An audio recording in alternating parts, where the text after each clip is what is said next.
अस्सलाम वालेकुम everyone. Dear students, आज की वीडियो में आपके साथ इंटरमीडिएट का रिज़ल्ट कैलकुलेट करने का मुकम्मल procedure step by step share करेंगे। इससे होगा ये कि आप तमाम स्टूडेंट्स को अंदाज़ा हो जाएगा कि आपका रिज़ल्ट किस तरीके से प्रिपेयर किया जाएगा। बाकी ये कि आप अपना ख़ुद का रिज़ल्ट भी आसानी से कैलकुलेट कर सकते हैं। चूँकि इस साल सिर्फ स्टूडेंट्स के इलेक्टिव सब्जेक्ट्स के ही एग्ज़ाम्स लिए जा रहे हैं और इलेक्टिव सब्जेक्ट्स में जितनी परसेंटेज वो लेते हैं उसी हिसाब से फिर उनको प्रैक्टिकल्स में मार्क्स मिलेंगे।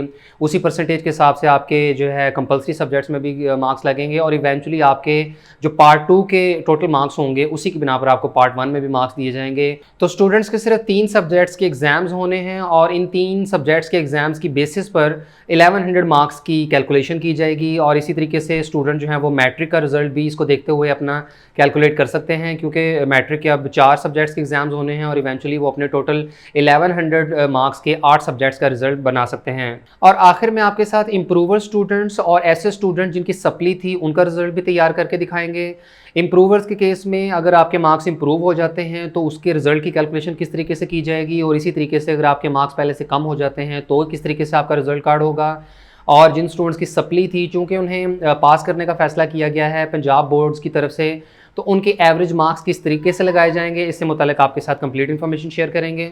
लेकिन याद रहे कि इम्प्रूवर्स के केस में पंजाब बोर्ड्स और बाकी बोर्ड्स के जो रूल्स हैं वो डिफरेंट हैं, क्योंकि पंजाब बोर्ड्स के अलावा बाकी तमाम बोर्ड्स इम्प्रूवर्स के तमाम सब्जेक्ट्स के और दोनों पार्ट्स के इम्तहानात ले रहे हैं। उनके 9th 10th first year second year के एग्ज़ाम्स कंप्लीट होने के बाद फ़ेज़ 3 में तमाम कंपलसरी सब्जेक्ट्स के एग्ज़ाम्स भी लिए जाएंगे। इसलिए बाकी बोर्ड्स के रूल्स डिफरेंट हो सकते हैं और ये पंजाब बोर्ड्स के हवाले से जो है वो आपके साथ इसकी कैलकुलेशन करके दिखाएंगे। तो यहाँ अब आपके सामने 1 बाय 1 तमाम सब्जेक्ट्स के मार्क्स की कैलकुलेशन करते हैं। मिसाल के तौर पर एक स्टूडेंट जो FSC प्री मेडिकल से बिलोंग करता है और उसके बायोलॉजी के 85 में से जो पार्ट 2 में उसने पेपर दिया है, लेट्स सपोज उसके 80 मार्क्स आ जाते हैं।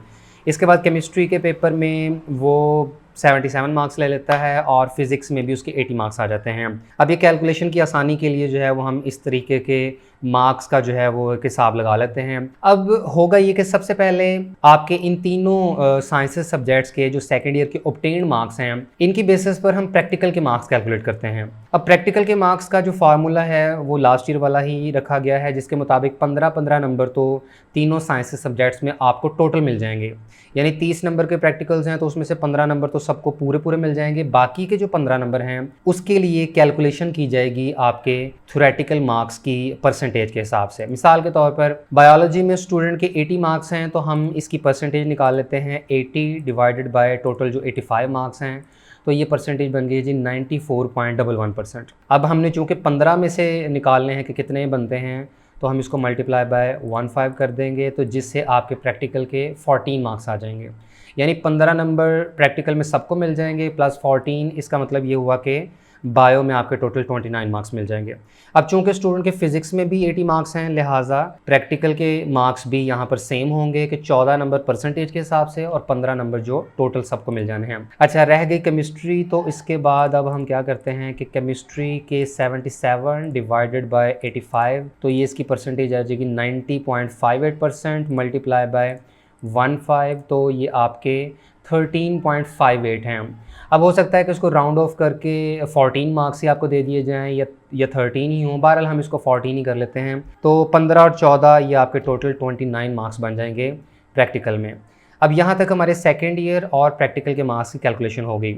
इसके बाद क्या होगा कि आपके जो तीनों साइंसेस सब्जेक्ट्स में जितने नंबर हैं पार्ट 2 में उतने ही आपको पार्ट 1 में मिल जाएंगे। इसलिए 80 + 77 और 80। अब यहाँ पर आपके साइंसेस सब्जेक्ट्स के मार्क्स की कैलकुलेशन कंप्लीट हो जाती है। अब अगर हम इसका टोटल करें तो ये आपके जो बायो के टोटल मार्क्स हैं ये बन जाते हैं 189। इसी तरीके से फ़िज़िक्स में भी आपके 189 मार्क्स बनते हैं। और अगर हम केमिस्ट्री के मार्क्स की कैलकुलेशन करें तो 77 + 77 ये 154 और इस तरह से ये 183 मार्क्स बन जाएंगे।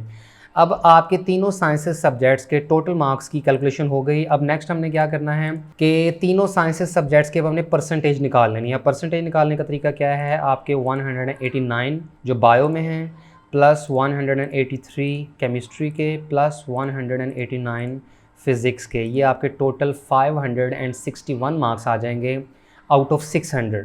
जो कि तीनों साइंसेस सब्जेक्ट्स के जो टोटल मार्क्स हैं वो 600 हैं, तो हम इसको डिवाइडेड बाय 600 कर देंगे, जिससे आपकी 93.5 परसेंटेज निकल आएगी। ठीक है, ये हमने इसकी परसेंटेज निकाल ली, 93.5% आपकी परसेंटेज बनी है यहाँ पर तमाम साइंसेस सब्जेक्ट्स की। अब लेट्स सपोज हम इसको राउंड ऑफ करके 94 कर देते हैं। ज़ाहिर बात है कि बोर्ड के रूल्स में भी ऐसा ही होता है कि अगर आपके 0.5 या उससे ज़्यादा नंबर हैं तो वो राउंड ऑफ करके आपको पूरा नंबर ही दे दिया जाता है। ऐसे केस में हो सकता है कि स्टूडेंट को 94 परसेंटेज दे दी जाए। अब इस तरीके से आपके जो साइंसेस सब्जेक्ट्स की परसेंटेज के हिसाब से आपको तमाम जो आर्ट्स के सब्जेक्ट्स हैं इनमें आपको मार्क्स ग्रांट कर दिए जाएंगे। ठीक है, अब हम यहाँ पर 94 मार्क्स उर्दू के पार्ट 1 में लगा देंगे, पार्ट 2 में भी 94 लग जाएंगे, इंग्लिश के पार्ट 1 में 94, पार्ट 2 में IS में आपकी 94 की अगर हम निकालें परसेंटेज तो ये 47 बनते हैं, और इसी तरीके से 47 पाकिस्तान स्टडीज़ में भी आपको नंबर मिल जाएंगे। अब हम इसका अगर टोटल करें तो 188 उर्दू में, 188 जो है वो आपके आ जाएंगे इंग्लिश में, उसके बाद 47 और 47। और अब हम तमाम सब्जेक्ट्स का टोटल निकाल लेते हैं जो कि बनेगा 189 plus 183 plus 189 plus 188 plus 188 plus 47 plus 47। तो जनाब मुबारक हो, 1031 नंबर का टोटल आपका बन गया है जी स्कोर FSC में से। यानी इस तरीके से आपने एग्ज़ाम जो है ना वो सिर्फ सेकेंड ईयर की 3 सब्जेक्ट्स के ही दिए हैं, लेकिन इसी की परसेंटेज के हिसाब से प्रैक्टिकल के मार्क्स निकाले गए। जितने आपके पार्ट 2 में नंबर थे साइंसेस में उतने ही आपको पार्ट 1 में दे दिए गए, और उसके बाद आपके साइंसेस के टोटल मार्क्स लग गए। इन तीनों साइंसेस सब्जेक्ट्स का टोटल किया गया और 600 मार्क्स के, चूँकि ये साइंसेस के तीनों सब्जेक्ट्स बनते हैं तो 600 में से इसकी परसेंटेज निकाली गई जो कि 93.5% बनी, और उसको राउंड ऑफ करने के बाद तमाम आर्ट्स के सब्जेक्ट्स में यानी जो आपके कंपलसरी सब्जेक्ट्स हैं सब में आपको 94 मार्क्स दे दिए गए, जिसके नतीजे में उर्दू, इंग्लिश, ISPS में आपके इस तरीके से मार्क्स बन गए। और टोटल जब निकाला गया तो ये आपकी 1031 नंबर बनते हैं। नाउ जस्ट इमेजिन के बहुत सारे स्टूडेंट्स होते हैं जिनके बायो, फिज़िक्स, केमिस्ट्री में काफ़ी अच्छे नंबर भी आ जाते हैं। यानी अगर आपके 85 नंबर आ जाते हैं बायो में, 85 केमिस्ट्री में और फिज़िक्स में, यानी आपके अगर 1-2 नंबर कटते हैं तो हु नोज़ के जब टोटल किया जाए तो ये आपके 1080 या 1090 तक भी नंबर जा सकते हैं। तो आपके इन तीनों साइंसेस सब्जेक्ट्स में जितने अच्छे नंबर होंगे आपका टोटल भी उतना ही ज़बरदस्त होगा।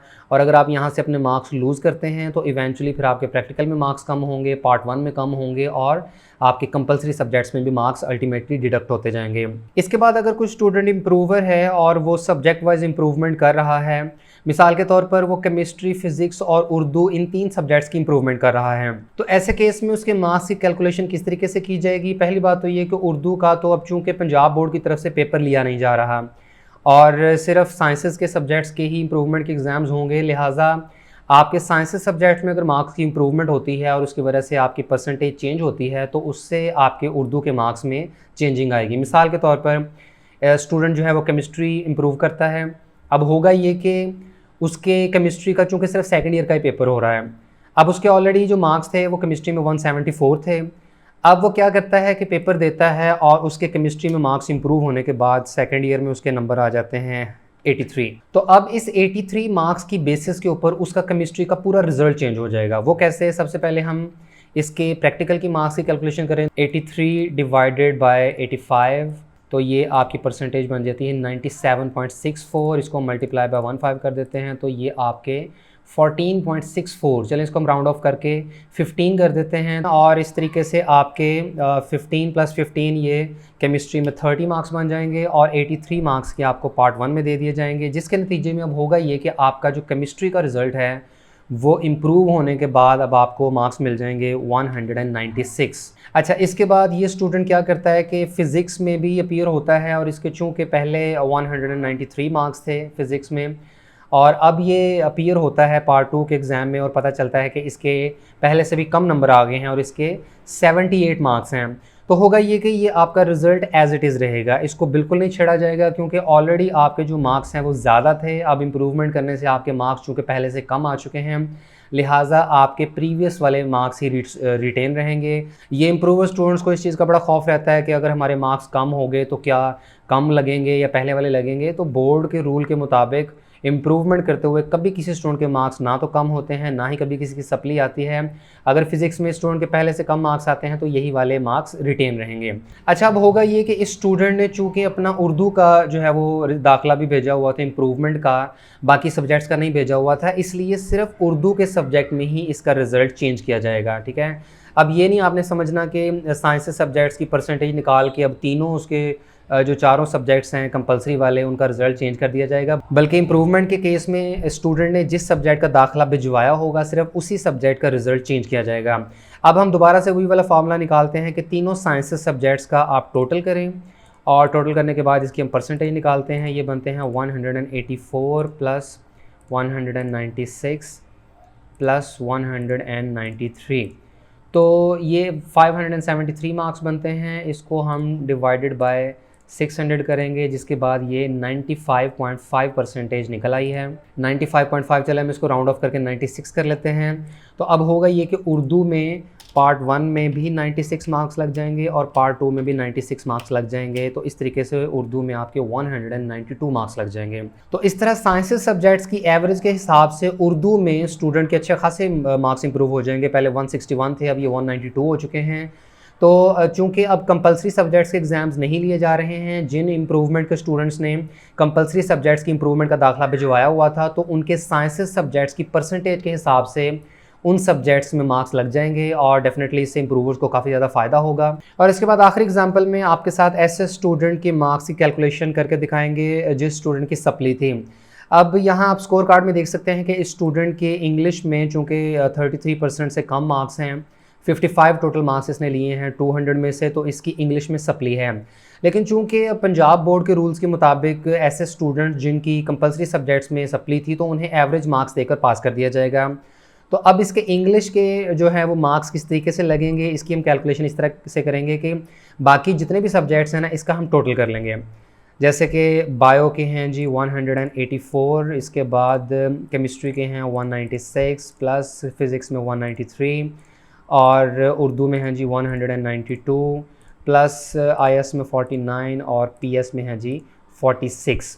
तो ये जितना इसका टोटल बनता है 860। तो इंग्लिश के सब्जेक्ट के मार्क्स निकाल के पीछे 900 जो टोटल मार्क्स बनते हैं, तो हम इसको डिवाइडेड बाय 900 कर लेंगे, जिसके बाद इसकी जो परसेंटेज है वो 95% बन रही है, 95.55%। और इसको अगर हम 200 के हिसाब से मार्क्स निकालें इंग्लिश के सब्जेक्ट में, तो इट मीन्स कि इसके 191 मार्क्स लग जाएंगे इंग्लिश के सब्जेक्ट में। ये आपके साथ सिर्फ फ़र्ज़ी किस्म के मार्क्स शेयर किए जा रहे हैं कि अगर किसी स्टूडेंट की कंपलसरी सब्जेक्ट में सप्ली थी तो उसके मार्क्स की कैलकुलेशन जो है वो किस तरीके से होगी और किस तरह उसके बाकी तमाम सब्जेक्ट्स की परसेंटेज निकालने के बाद एवरेज मार्क्स उसको उस सब्जेक्ट में लगा दिए जाएंगे जिस सब्जेक्ट में उसकी सप्ली थी। तो ऐसे तमाम स्टूडेंट जिनकी इंग्लिश, उर्दू, आईएस या पीएस के सब्जेक्ट में लास्ट ईयर कंपार्टमेंट थी और इस साल उन्होंने सप्ली का एग्ज़ाम देना था, चूँकि पंजाब बोर्ड की तरफ से तो कंपलसरी सब्जेक्ट्स के एग्ज़ाम्स फ़ेज़ 3 में ना लेने का फ़ैसला किया गया है और तमाम ऐसे स्टूडेंट जिनकी इलेक्टिव सब्जेक्ट्स के अलावा कंपलसरी सब्जेक्ट्स में कंपार्टमेंट्स थी तो उन्हें एवरेज मार्क्स देने का फैसला किया गया है और उन्हें पास कर दिया जाएगा। तो ऐसे केस में आपके मार्क्स की कैलकुलेशन कुछ इस तरीके से होगी। तो मेरा ख्याल है कि अब तमाम कैटेगरीज़ के स्टूडेंट्स को अंदाज़ा हो गया। जो रेगुलर स्टूडेंट्स हैं उनके मार्क्स की कैलकुलेशन किस तरीके से होगी। इंप्रूवमेंट के केस में बता दिया गया कि अगर आपके मार्क्स बढ़ते हैं तो ऐसे केस में आपका उस सब्जेक्ट का सारा रिजल्ट चेंज हो जाएगा। अगर आपके मार्क्स नहीं बढ़ते तो पहले वाला रिजल्ट ही मेंटेन रहेगा और अगर आप साथ में कंपलसरी सब्जेक्ट की इंप्रूवमेंट का दाखिला भिजवाया था तो उस केस में भी आपका उस सब्जेक्ट का रिज़ल्ट तैयार किया जाएगा साइंसेस सब्जेक्ट्स की एवरेज के हिसाब से। और जो स्टूडेंट जिनकी सप्ली थी तो उनको भी बाकी तमाम सब्जेक्ट्स की जिनमें वो पास थे उनकी एवरेज के हिसाब से उस फेल सब्जेक्ट में मार्क्स लगा दिए जाएंगे। तो इंशाल्लाह इसी हिसाब से आपका कैलकुलेट किया जाएगा टोटल रिज़ल्ट।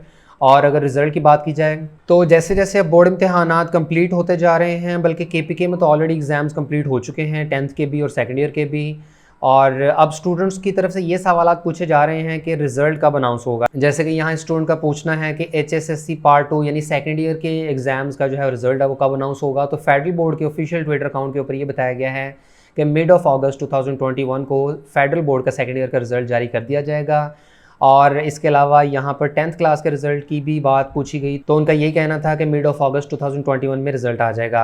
अब अगर पंजाब बोर्ड्स की बात करें तो ज़ाहिर बात है यहाँ पर एग्ज़ाम जो है वो 27 जुलाई को कंप्लीट होंगे और उसके बाद 29 जुलाई से 10th क्लास के एग्ज़ाम स्टार्ट कर दिए जाएंगे। चूँकि स्टूडेंट्स के सिर्फ इलेक्टिव सब्जेक्ट्स के ही एग्ज़ाम्स लिए गए हैं, लिहाजा रिज़ल्ट तैयार करना निस्बतन आसान होगा, क्योंकि तमाम सब्जेक्ट्स के एग्ज़ाम्स नहीं हुए हैं और हर स्टूडेंट के सिर्फ 3 पेपर ही चेक होने हैं।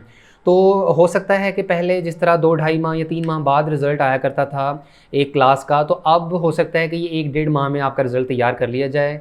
सो चांसेस हैं कि एंड ऑफ अगस्त या सितंबर के स्टार्ट में पंजाब बोर्ड्स की तरफ से भी सेकंड ईयर का रिज़ल्ट जारी कर दिया जाएगा, जिसके बाद स्टूडेंट्स अपने न्यू रिज़ल्ट की बेसिस पर जो है वो मेडिकल कॉलेजेस में एडमिशन के लिए अप्लाई कर सकेंगे, तमाम यूनिवर्सिटीज़ में एडमिशन ले सकते हैं।